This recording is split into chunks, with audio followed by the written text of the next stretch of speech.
ہم شعر پڑھتے ہیں لیکن شعر ہمارا ذوق ہے، قرآن ہمارا ایمان ہے۔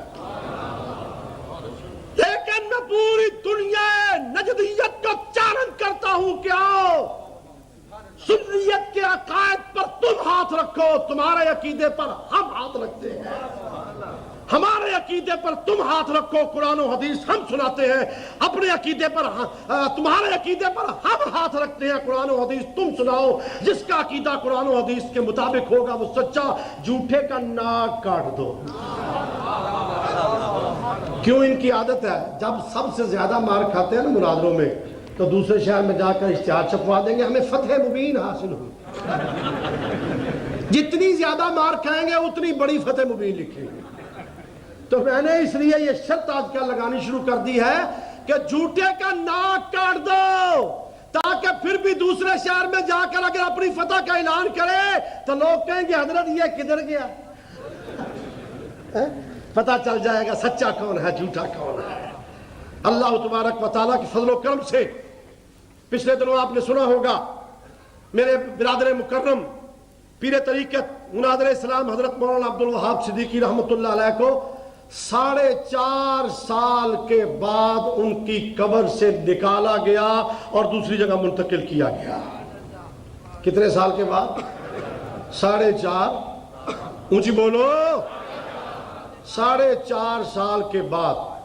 میں نے نجدیوں کو کہا، میں نے کہا 4.5 سال کے بعد ہم نے قبر کھولی تو الحمدللہ چاروں طرف خوشبو ہی خوشبو تھی۔ میں نے کہا تم صرف اپنا 4.5 دن کا مرا ہوا نکال کے دکھا دو، 4.5 دن کا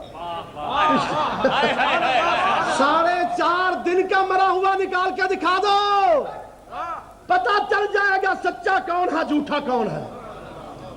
میں جب پاکستان میں تھا پچھلے دنوں تو پنڈی میں انہوں نے چیلنج کیا، کہنے لگے جی مناظرہ تو ہم ان سے نہیں کر سکتے، ان کو کہو ہم سے مباہلہ کر لیں۔ میں نے کہا مباہلہ تو ہو چکا ہوا ہے۔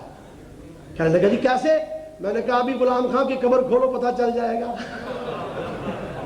ابھی غلام خان کی قبر کھولو پتہ چل جائے گا، اگر اندر سے صورت نکلی اچھی تو ہم مان جائیں گے، اور اگر پہچانا ہی نہ گیا کہ اندر غلام خان ہے یا کوئی اور شخصیت ہے۔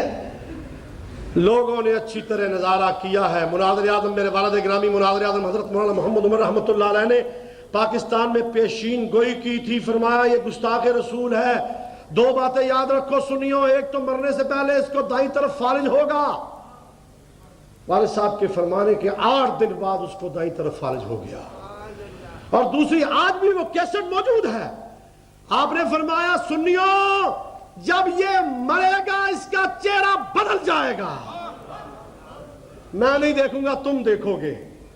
تو جو دبئی میں رہنے والے احباب تھے انہوں نے ہاسپٹل میں جا کر دیکھا کہ چہرے وہ دیکھ رہے تو کہتے ہیں کہ عالم دین ہے، اتنا بڑا شیخ القرآن کہتے ہیں لوگ ان کو، بہت بڑا جناب کہتے ہیں یہ علامہ ہے، چہرے پہ نور ہوگا، تو نور کی بجائے وہاں سور نظر آیا۔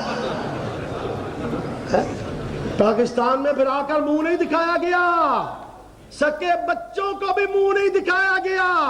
اس وقت president of Pakistan general Zia صاحب تھے، وہ بڑے ذوق و شوق سے پہنچے کہ اتنا عالم دین بڑا ہے، میں جاؤں جا کے زیارت کروں، ان کی زیارت سے میرے گناہ دور ہو جائیں گے۔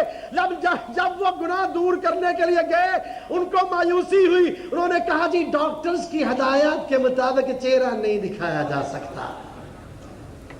مناظر اسلام پیر طریقت علامہ عبدالوہاب صدیقی کا جب انتقال ہوا تو الحمدللہ ہزاروں کی تعداد میں لوگ موجود تھے، اور میں نے چہرہ نکال کے سامنے رکھ کے سپیکر پہ اعلان کیا، میں نے کہا دیکھ لو چہرہ ہم نے چھپایا نہیں ہے دکھایا ہے، کیونکہ یہ کسی گستاخ کا چہرہ نہیں ہے، عاشق رسول کا چہرہ ہے۔